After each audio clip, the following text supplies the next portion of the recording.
Sony FX6, a small and lightweight $6,000 cinema camera that I've had for about 3 months now. I've been using this camera in a variety of shoots, and I know what it can do and what it can't. First of all, I have to say the form factor of this camera is fantastic. It's so small and light that you can just take it anywhere. But even though it's small and light, it's also built like a cinema camera, so you definitely have that feel that you're holding a proper camera in your hands.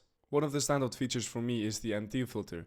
It's both variable and auto, so you can adjust it on the fly and the camera will do the rest. This is especially great when you are outdoor and the light is constantly changing, or when you are somewhere that's way too bright and you have to lower the amount of light coming into your sensor. I've always had a screw-on ND filter, but having it inside the camera is really nice. Another great feature of the FX6 is the 12,800 second base ISO. Coming from a Sony A7 III, which I'm recording on right now, it's amazing to have a second base ISO. It allows me to be in environments that's really dim, and this means you can shoot in low light scenarios without having an external light source. It's of course better to have that external light source if you can, but when you're doing a documentary or a run and gun shooting, that's especially handy. Finally, the XLR inputs on the side of the camera are a fantastic addition. You can either plug in XLR shotgun mics like this one or a receiver for a wireless transmitter. So it's just really nice to have that XLR inputs on your camera. And this means that you don't need an audio recording device like a Zoom or something like that. You can just plug it on the camera and record audio on the go. Of course, no camera is perfect, and the Sony FX6 is no exception. One of the downsides to this camera, it only has 2 ISOs in the Cine EI mode, which is 800 and 12,800.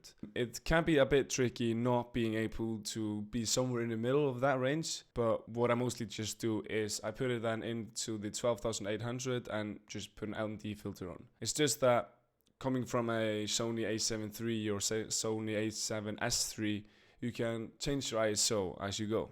But you really can't with the Sony FX6. It's just 800 and 12,800. Of course, you can overexpose the image and just bring it back down in the post to reduce noise. And I'll make a video about that someday in the future. Now, another downside to the camera is that you can't record audio in 4K 120. You can only record 4K 120 in the S and Q motion, which is slow and quick, designed for slow motion, but you can't record it with audio. This annoys me because with the Sony A7S III, you can record audio with the 4K 120, which can be handy when you are shooting something that could be in slow-mo and you're not really sure if it's going to be in slow-mo or not. Overall, I have to say I'm really happy with my Sony FX6. It's a fantastic camera that's small, lightweight, and built to last. The ND filter, the second base ISO, the XLR inputs, they are all great features that help me on a variety of shoots. So if you are looking for something that's small, lightweight, packed with features, then Sony FX6 is definitely something that you can maybe bring in the future. Of course, it's a bit expensive, but when you can just rent it out with your projects, it really pays you in the end. That's it for today. Thank you so much for watching. I have more videos on my channel if you want to check them out. Thank you.